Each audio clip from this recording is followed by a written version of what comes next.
Y'all, this is episode 100. This also happens to be the month that I graduated nursing school 20 years ago. So, for this special 100th episode, I thought I would sit down with you and share my not-so-secret sauce for how I still love nursing 20 years into this profession. I have learned so much through trial and error, and I hope to pass it on to you, some pearls of wisdom that I've acquired in my 20 years.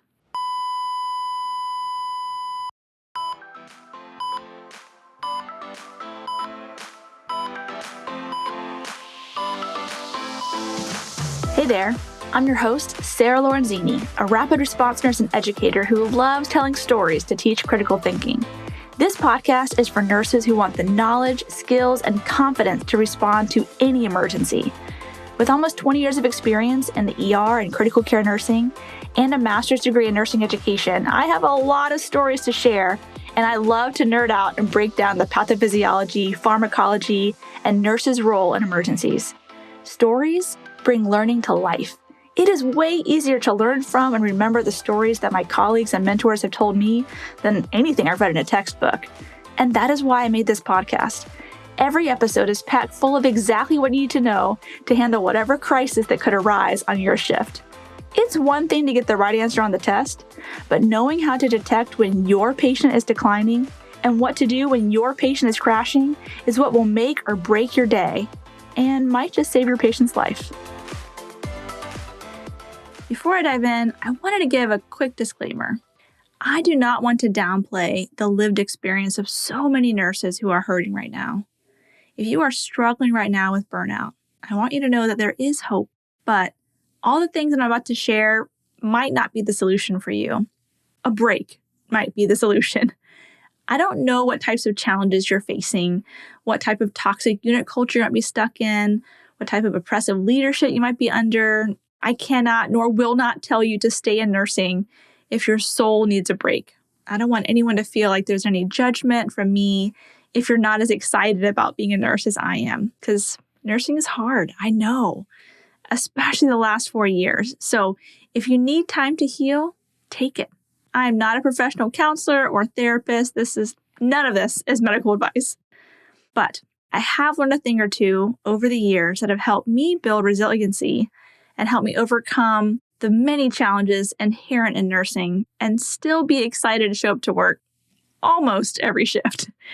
So, if you are interested in knowing what those things are, let me start by sharing what I did wrong first, because I did not start out with it figured out, honestly, nor do I still have it figured out. But here's what I did wrong the first couple of years. I was not good at saying no. I just had a hard time saying no to anybody. I wanted to be someone who said yes all the time. I also had no boundaries when it came to saying no for overtime. I worked 5, 6 days a week, 6 12s, because I had a hard time saying no and the department needed me. I was not good at prioritizing my physical health. I ate crap my first couple years as a nurse. I also didn't prioritize my mental health, my sleep time. I worked night shift, and so I would just not sleep at all so that I could still hang out with my friends who were on day shift schedules. I was also not good at sticking up for myself to the bullies, to the mean patients, to the tough families. There was so much that I did wrong the first couple of years.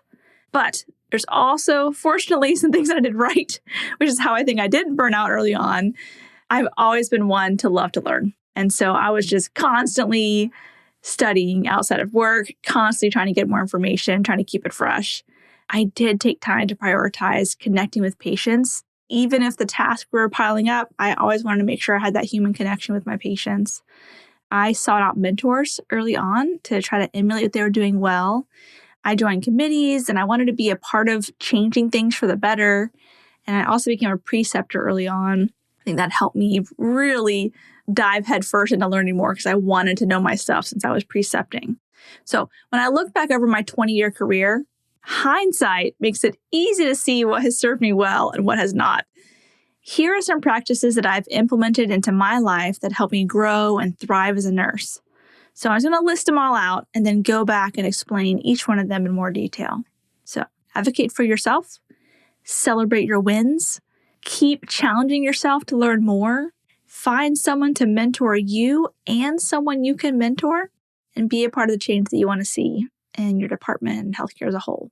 Okay, let's start with advocate for yourself. So, what do I mean when I say that? Well, we're all really good at advocating for others, right? Like that just comes naturally. I will fight to the death to ensure that my patients get the care that they need. I will fight to ensure they get good sleep, to make sure they get their concerns heard. I will rally together the interdisciplinary team to get all the aspects of their care addressed. I ensure my patients are properly hydrated, that they have eaten, that they are clean, that they are peeing and they're pooping regularly. And I check in with them to make sure there's no other ways that I can be supporting them as they navigate their recovery. But I've not always been the best at affording myself that same amount of advocacy. Like I'd go to bed late, I'd wake up early, I would not pack a lunch, end up eating crap. My most common meal as a new grad for like probably 3 years was peanut butter and graham crackers from the nutrition room.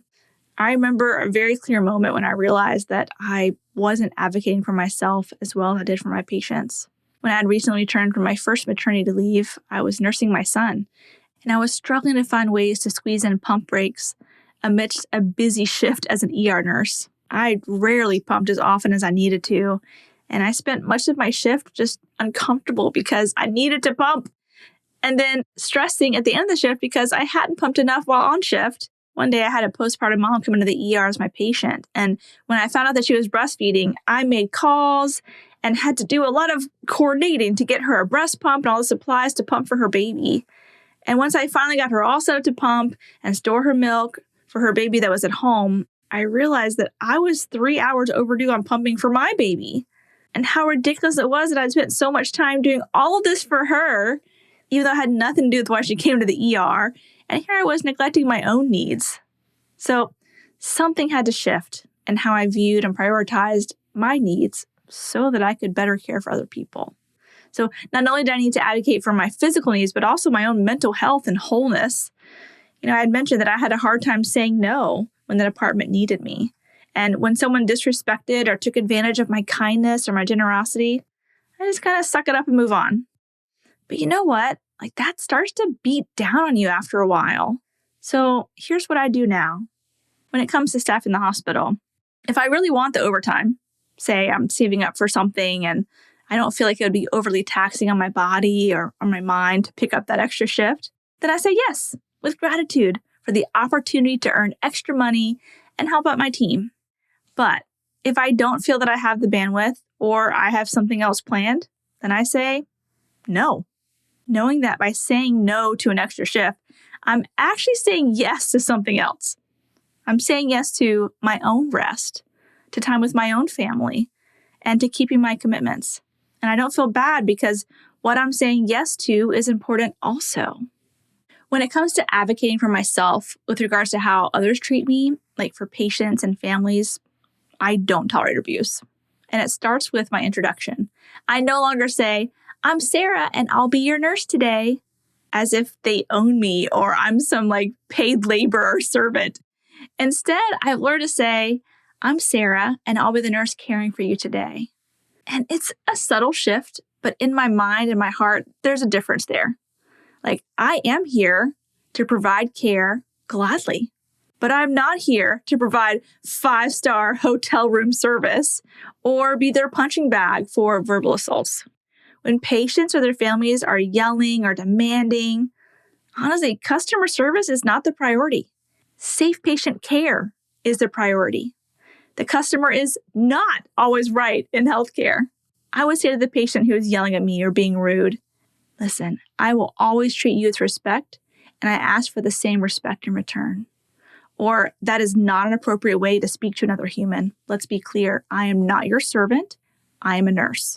Or just because you're feeling sick doesn't mean you have to be rude. Your cussing does not motivate the healthcare team to get you what you want any faster. I just found that at the end of the day, I felt more drained when I spent the entire day trying to maintain the peace and appease people's outbursts and brush off their rudeness than whenever I stuck up for myself. When I stuck up for myself, I was proud of myself, and most often, patients' behavior changed too. And of course, there's always times when I did nothing, but I still felt less defeated, knowing that I wasn't just taking the abuse, but calling it for what it was. When it comes to how I was treated by my coworkers, well, I have a whole episode about how to handle disrespectful members of the healthcare team and how to advocate when the provider is being rude or dismissive. It's episode number 38 if you wanted to check it out. Another aspect of advocating for yourself is taking time to process all the hard stuff and incorporating things into your life that fill your cup.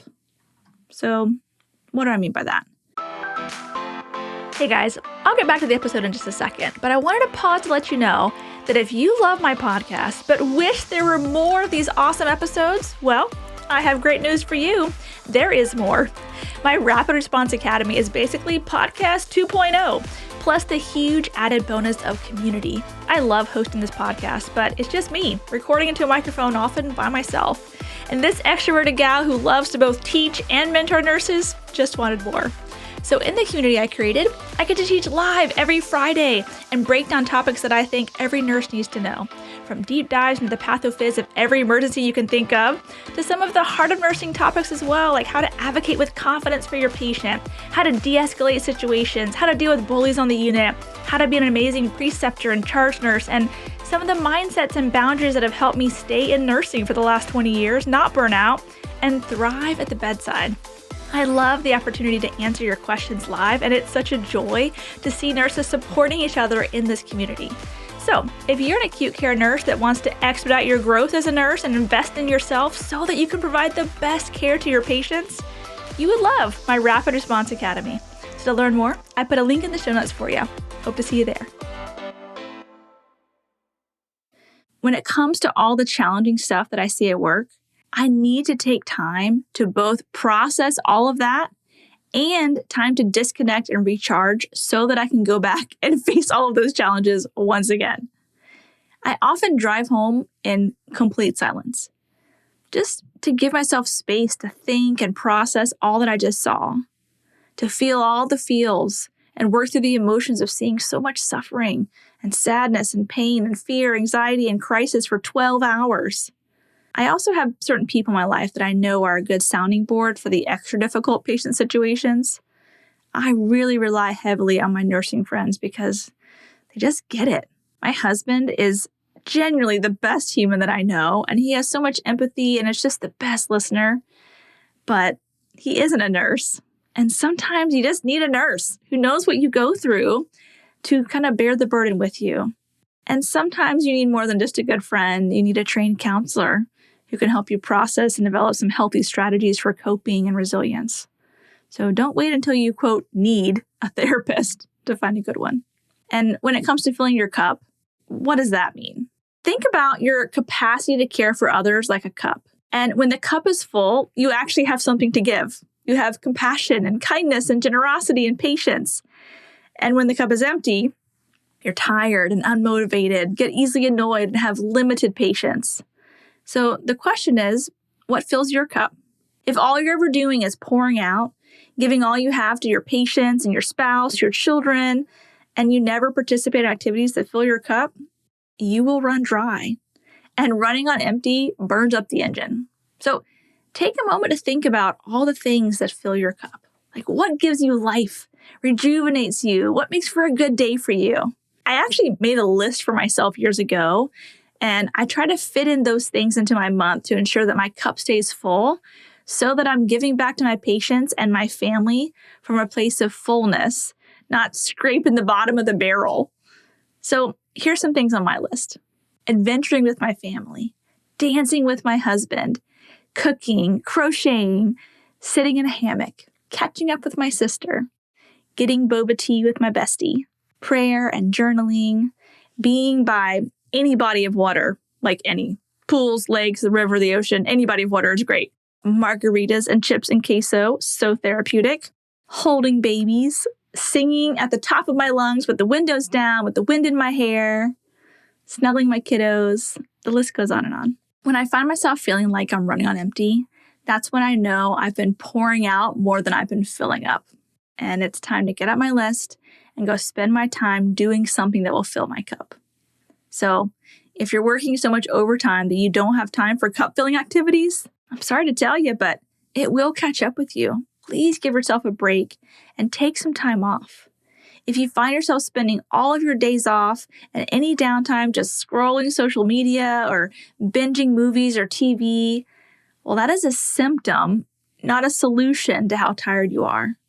So get out your list and go do something life-giving. If you won't do it for yourself, do it for your patients. They need you to be on your A game and bring your best self to the bedside with every bit of compassion and hope and diligence that's required to do this job well. So take time to fill up so you don't run dry pouring out to your patients. And one more aspect of self-advocacy is celebrating your wins. I take time every shift to review what I did well, what I'm proud of, the impact that I made on that shift. Like when nursing is just tasks, it's just exhausting. But when you feel like the work you're doing is making a difference, well, then it becomes rewarding. I don't let a shift go by that I don't get a chance to connect with the patient on a human level. Then, when I reflect back on my day, I think back to those human connections, those moments that I got to be a part of someone's recovery or even someone's death with dignity. And those are what I carry with me through the more challenging days with the more difficult patient interactions that are maybe not quite as rewarding to care for. And sometimes it's not nursing-specific interventions that are rewarding. It's like the other small stuff. Like just last week, I had a patient who was not improving on the BiPAP. He had lung cancer and COPD, and now he has COVID. He's in his 80s, and we had to intubate. And I knew that once he was intubated, he most likely would not recover. So before we intubated, I called his wife. I put her on speakerphone. I let her talk to him and gave him a chance to tell her that he loved her. I don't think that any of my actions for him were life-saving. I actually hated that we had to intubate him, but I went home feeling good about how his intubation went down. He got to call his wife. He got to hear her voice before the etomidate was administered. And she got to hear his before the endotracheal tube went in. And that is a win worth celebrating. Okay, so let's shift gears a little bit and talk about preventing burnout through continually staying challenged. I love learning, and there is something about learning new things that's so exciting. I get bored really easy, so I always need new challenges to overcome, a new skill to master, a new complex thing to figure out. And let me tell you, nursing offers an endless supply of those things. One thing that I've done well is always striving for more knowledge. I learned early on that the hospital was not going to provide me with the knowledge that I wanted or craved to ever get to where I felt like I was a master in my field. I was going to need to seek out knowledge outside to stay up to date and to continue my own professional development. I try to attend at least one nursing conference per year, and I take a couple of online courses like outside of those required for my employment every year. I have been endlessly studying for something for the past 20 years, be it the next specialty certification or grad school or my next presentation, like from back in my professor days to speaking at conferences to teaching courses. And now it's weekly preparing for podcast episodes and for the live teachings that I do each week in Rapid Response Academy. I'm always studying for something, and it keeps me sharp. It keeps me excited to apply that knowledge and share it with others. And it helps me take the best care of my patients. So I know I'm preaching to the choir, telling podcast listeners how important it is to keep learning, even on your days off, because obviously you are listening to me in your free time, but just keep going. It's worth the time you're investing into your professional development. And I actually just posted this week on Instagram a list of journals and podcasts and social media pages that I follow to help me stay up to date. So check it out if you want to find some more great sources to stay on top of your game. The next thing that has helped me still love nursing after all these years later is mentorship. Early on, I sought out mentors to pour into me. I found the nurses that I respected and looked up to and straight up asked them if they would mentor me. I would go to them with questions, and even after the fact, I'd review cases with them and see if I handled it well. I would watch how they interact with patients and families and the rest of the healthcare team and just try to emulate what I saw. There's this one nurse, Bonnie, who I've always just adored. She's just a little bit older than me, so she was kind of fresh in the profession, and she was always just such a constant source of strength and encouragement for me. I knew if I needed anything, she'd be there. Even if she was working on the opposite side of the ER, Every time I asked her for something, she would say, absolutely. Everything was figure-outable for Bonnie. No task was too overwhelming. And I wanted to be that person that says absolutely to anything. To this day, I have intentionally emulated Bonnie's energy. And when someone says, hey, Sarah, can I ask a quick question? Absolutely. Hey, Sarah, can you come lay eyes on my patient? Absolutely. Hey, Sarah, I can't figure this thing out. Can you help fix it? Absolutely. Sarah, I got a bad feeling about this patient. No one's listening. Can you take a look at them and tell me if you should be concerned? Absolutely. The takeaway here is, if you are new, find your Bonnie. And if you're no longer new, be a Bonnie for someone else. It is life-giving to give back to the profession. Find someone who needs your encouragement, your experience, and your support, and give it with Bonnie's same absolutely energy. I assure you that pouring out to the next generation will fill your cup too. And finally, so many things are broken in healthcare. Figure out what you are passionate about and be a part of changing that for the better. So for me, it's been seeing the educational gaps that nurses have when they graduate and wanting to equip nurses with knowledge so they can take better care of their patients. And for some of you, it's not education, it's advocacy, finding ways to fight for safe staffing. For others, it's speaking out and raising awareness about healthcare disparities and the injustice in healthcare. For others, it's making policy change at the local or national level that makes care safer for patients. For others, it's leading nurses and championing a positive unit culture. I mean, I could go on and on. But I do feel like one of the ways I've stayed enjoying nursing is by being involved in making change. Now, my amount of involvement has had its ebbs and flows depending on what's happening in my life at the time. Like some seasons have been heavy on the mom life, and others have been, giving me more time to get involved in unit practice council and other process change committees. But I like making a difference. Sometimes that difference happens at the bedside, and sometimes it happens in a boardroom, and sometimes it happens in the courtroom. I can't tell you what your thing needs to be because we all have different drives and motivations and callings in this world. But take time to figure out what yours is and pursue it with passion. It's freaking awesome when you start to see the needle move in the right direction for the thing that you've been fighting for. All right, let's wrap this up. Nursing, it's not easy. Let's be honest, it's actually hard. But 20 years in, and I still honestly love it. There are several things that I did as a new grad that I think if I continue in those habits, I would have burned out earlier on. I think what has kept me in the profession for this long is that I truly feel called to this work. It's not just a job for me. It's what I was meant to do. But even things that you're meant to do can burn you out if you aren't taking time to be intentional in how you approach them and how you care for yourself. It's hard to think about ourselves when so many of us are naturally inclined to care for others before ourselves. But our patients will get the best care when we are operating out of wholeness. So advocate for yourself so this job doesn't beat you down. Take time to fill your cup so you don't run dry pouring out to your patients. And take time to both process the hard stuff and celebrate your wins. If you're new, find a mentor. And if you've passed the new stage, well, find someone that you can give back to. But you still need mentors as well. Figure out what you're passionate about changing in healthcare, and find ways to be a part of that change. This profession has made me lose sleep and tears, and also made me laugh till my belly hurt and cry tears of joy. It has broken my heart and showed me some of the most beautiful aspects of humanity all in the same shift. I go home with aching feet and a full heart. It is both exhausting and life-giving, and I am so grateful that I made the decision to become a nurse. I hope you can learn from my mistakes and all of my hindsight acquired wisdom. And when you get to your 20-year mark, be able to look back and still love being a nurse as much as I do. Before you go, I have an exciting announcement. You can now earn CEs for listening to this podcast. That's right. Our Renegade has teamed up with podcast hosts like me who are delivering amazing content that not only educates, but inspires you to be the best for your patients. You get to learn and earn continuing education credits while absorbing knowledge from thought leaders and innovators in the field of health and medicine. You're already listening to podcasts during your commute, at the gym, or while unwinding after a long day.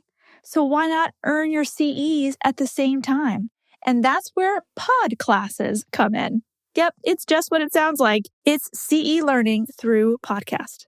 To learn more, I put a link in the show notes for you. Well, thanks for listening. I hope you learned something that will save a life. Remember, nursing is a team sport, so trust your intuition and don't give up advocating until you are confident you've done what's right by your patient.